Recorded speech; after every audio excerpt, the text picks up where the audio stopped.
I never wanted to be a fashion designer, even as a kid. I wanted to be a doctor, like, if not an engineer, because of my family background. Because in my family background, we don't have any like any kind of a fashion designers. All are like doctors and engineers. So I think I influenced from them. So I wanted to be a doctor. But when I grew up, I realized that it's not for myself. So then I realized that my real passion is on fashion designing. Then I started fashion.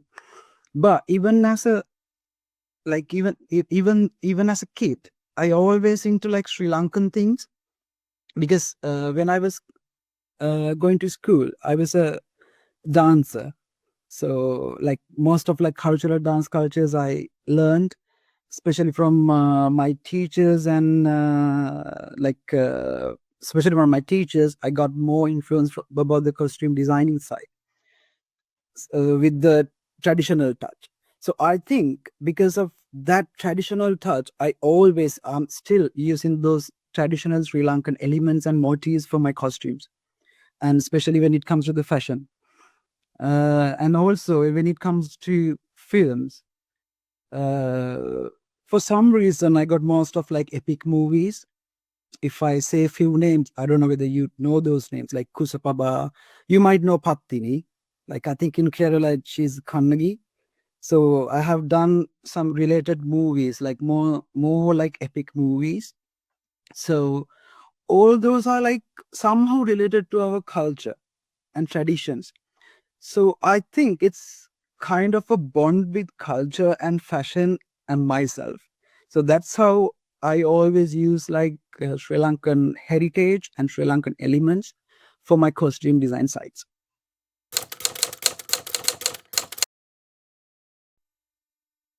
Storytelling part, when it comes to like movies, the storytelling part is the main basic, I mean, the main thing, because we have to live in that movie and we have to live in that script to create that character, like, to get that character to the proper life, because we are giving them the life with costumes.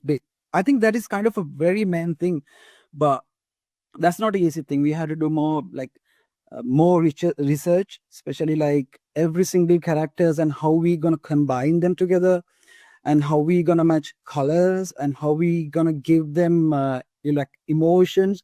Because when actor wore this costume, he should feel like, he or she should feel, I'm the one who lives in this character. That giving that feel is not easy, especially as a costume designer. When it comes to like, especially when it comes to like epic movies, like, you definitely, India is a like massive film industry, not like in Sri Lanka. So I don't have to explain that, because if you are a if you go to a film, if you go to watch a movie, you could feel it. They are not acting, they are the real characters. So costume designer part is something like very specific part to get that real feeling to the viewers. International platforms, definitely, because like as a Sri Lankan designer, uh, we have very small fashion field in Sri Lanka, not like in other countries, not like in UK. So when we go to those kind of platforms, we could meet like lots of like like high profile designers, high profile brands. That is the main thing, I think, like, to develop ourselves to the next level, isn't it? So when we meet them and when we discuss with them, we get like lots of opportunities. Even like even in the graduate fashion week, it was with exhibition as well. So uh, I got actually I got some opportunities as well at the time, but at the same time, because like, because of the visa issues and everything, I had to go back to Sri Lanka and I got another job. But even that time, I got few opportunities for myself to continue my masters as well. So those are like, if you need like those opportunities, and if you need to develop like a brand or something, those international platforms are like really helpful, to be honest.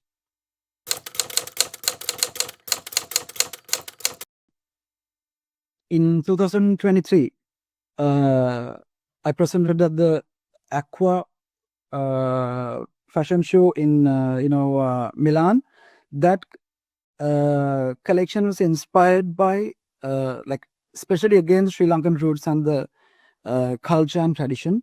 But at that point, for my master's final collection, I wanted to do something with sustainability.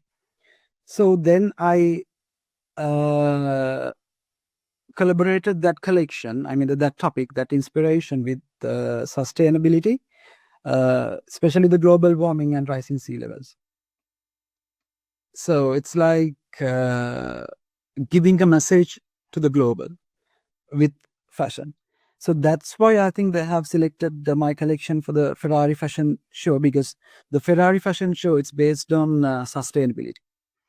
So me and one of my colleague participate for the fashion show, and then my mentor, he was told me, why don't you start like a label, because you have that capacity, because of how should I explain it? So it's a best, basically he told me like it's the best time to start your label, even in a small scale. So that's how I started Diamaté. He's the one who proposed me to start it, because I thought I'm not going to do anything until I complete my studies and everything. But in 2000, again the same year, I started my brand Diamante, and I really wanted to grow up into develop into global scale. Okay, so as I told you before, I start anything with a research. I'm kind of a research based person, because then we can draw our story. Without doing a research, you can't do anything. Like not only in fashion, like any of the fields. If you're gonna do something like something better, you need to do a deep research on that. That's how I feel, and that's what I do so far, and even in the future. So if I get some kind of a project to do a collection, even for the my brand, so sorry, my brand is in a different way, but my costume design and film costume, those things are in a different way. So if I get a new project, if I say like movie, or if I have to do a runaway collection, definitely start with the research. And then if I need to combine my Sri Lankan elements, definitely I would do. I'm not telling you like all the time I'm going to combine like Sri Lankan elements, but however, so far I have combined them. I don't know like in future whether I would do like it's as a habit or not, but for now, if I get a project, I always, based on the research, if I could combine like Sri Lankan elements, definitely I would do. But the only thing is, I never copied them. I only get the elements if we say like some kind of wood carvings or something. I get it as an inspiration all the time. Then I do my own thing on top of it. I think that's why we call like inspiration, isn't it? If not, like if you use it like directly, it's not gonna be an inspiration. So in Sri Lanka, like for designers, if they use them correctly, they get massive resources, especially in with the, if you like temples, like wood carvings, as I told you, like different types of ruins. There are lots of inspirations for like designers, but you should know how to use it in a proper way. I think I identified it like even when I was a student. So that's how it's still, I know how to use it like in a proper way. But as I told you, definitely it should be based on a research, because it's related to tradition and culture. You can't do like bad thing. You can't do like a wrong thing. You should know what you are doing and then do it properly. When it comes to, especially when it comes to national costumes for the pageants, definitely we have to use our national, like cultural and those kind of elements. So it's goes to global audience. So we are we like we express culture through the fashion, definitely. So that's the, especially when it comes to Asia, we have lots of, as I told you, we have all lots of resources. So uh, that's how we can connect like fashion and culture together, isn't it? So I'm not telling you like all the time we can use that cultural things for like all the costumes. Like we can't wear like cultural things in for a evening outfit. But if it is a gala or if it is a pageant, definitely we could do that. Like, but always in a proper way. We can't do wrong things, because then you get blames from like all the all the people and everyone. But if you use it in a proper way, anyone will not tell anything bad. Rather than Asia, they more towards in sustainable fashion at the minute, because they do like new inventions. Even the denim, like denim is like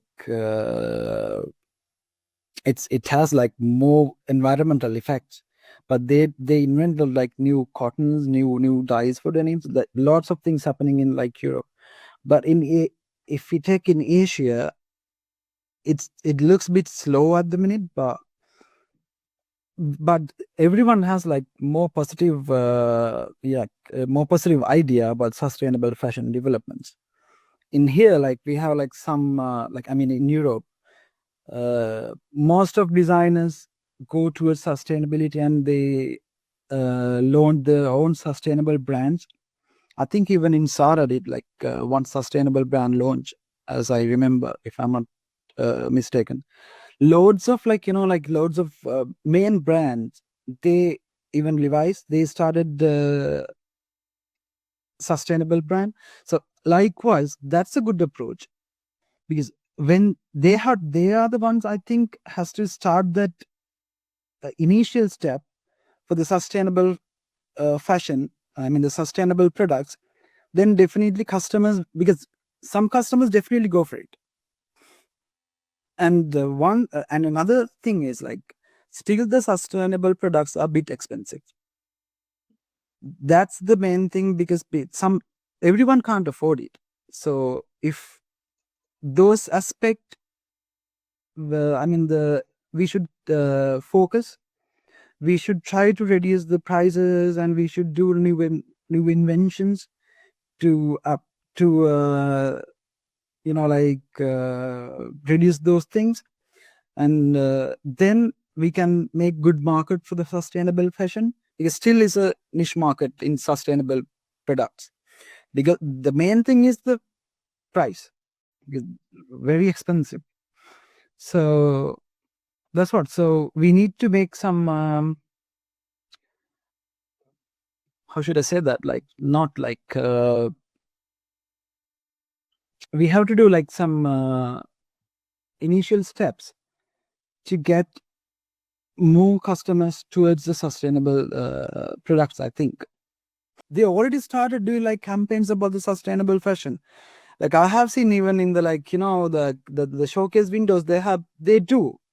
But I don't know like why people doesn't get that. They really don't want it. That awareness is there, but people, the customers, they don't grab it. That's the thing. Yes. So especially the main brands, high-end brands, they do lots of campaigns about the sustainable fashion, about sustainable products, different kind of like festive movies, like different ads, even on YouTube ads. those are like massive campaigns, because like they use them as like sometimes they are like projects, but still customers like they don't grab it like in a right way. I don't know the reason for that. uh that's why I told you, like I feel like it's not only about the awareness. I think it's because everyone now, like the whole world, they have like the economic crisis at the minute, so people always go for like cheap stuff. Yeah. Even that now, especially in here, like even like in the high-end brands, uh they do sales, so most of the people go for the sales. That's how they buy lots of stuff. So as in my opinion, I think like the sustainable products, they should find a way to do it like more affordable way. Yeah. Because no point of like doing only the awareness. But even though people, I mean the customers know it's sustainable, it's good for the environment, it's good for us. But if they can't afford it, what's the point, isn't it? I told you like it wasn't easy before, because it's two different cultures. But like if you have that adaptability, you have to. If you live in UK, you have to live like a like like European. But still you should know your values in like your Asian values and your Sri Lankan, like whatever the values in yourself. So if you have that, it's not that hard to balance those two, especially as a fashion designer. I think it's a plus point for myself. I live in here because I see like Europe fashions, not like uh, not like only in social media. So I can see it real sometimes. So I now I like even now I see like my like like my designing aspect like bit different, because I always like because when you see something like day by day by day, you definitely get some elements from them as well. So I always merge those two, like Asian and Europe. I mean the Europe elements together when it comes to my design. Even at the minute, I think the Asian designers play a vital role in like global fashion. Definitely, even in UK, I have seen like few. I don't remember the names. I have seen like especially in the Instagram, like most of Asian designers they have set up their own boutiques even in the UK, because and lots of like Europe people they like UK. I mean they like Asian designs at the minute. They wear those things because even in London there are so many, I think, Asian boutiques at the minute, especially like Manish Malhotra and Sabyasachi. They all set up their stalls in, especially in London. So why they set up those stalls? Because they have their business in here. Because and lots of Asian people live inside the UK.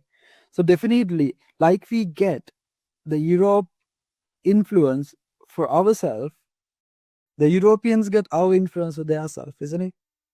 If it is nice to wear, they do. I have seen like most of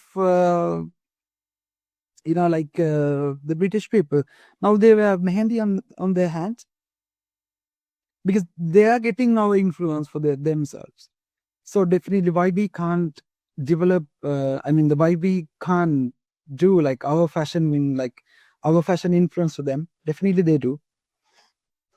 So that's how we need to like not spread, like popular our designs and our culture, like especially the Asian culture uh in these countries as well, because it's not a bad thing. I don't think it's a bad thing, because if we get their influence, I don't know, like we always try to, like especially the Asians, we always try to get like Europe influence. Why we can't give them something to wear nicely in a different way?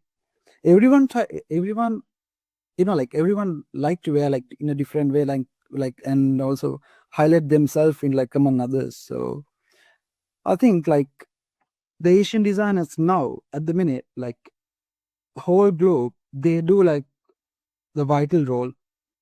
Even in a small scale, I did something. I'm not a big designer at the minute, but still, for the runaway shows, I remember it in Kazakhstan show. It was, as I told you, like it's like the mini national costume pageant. So they got pictures with those outfits, like the audience after the show. They wore those headdresses and everything, and they got pictures because they like it. They like that, like those elements. So we can do like we can play a huge role in this Europe as well. Already they are doing it, so we can play a major role. Okay, so as I told you, my brand is completely different from my other things like film and costume and everything, because I always think I'm kind of a versatile person, because if I don't know, like I enjoy those little parts in a different way. Costumes I enjoyed in a different way. Like fashion things I enjoy in a different way. So I know like how to do those things in in a different scales. Uh, when it comes to my brand, my next dream is to grow Diamante, like that, into like global brand, definitely. So I want it to be more than something just clothes. So I wanted to tell stories, like you said, like about my culture, about me as a designer. So it's gonna be like it's like a baby. So that's what I'm thinking. Like I need to add like different like aspects to it. Like sustainability might be like I would do some at the minute. The sustainable thing is in my main thing to develop it to the it into global, but it would be still the online brand. I don't know, like in future, like what I do, but as I told you, I need to get the next step first to think about the other steps. So yeah, that's what. So going into the global brand, that's going to be my next step and my next approach when it comes to my brand.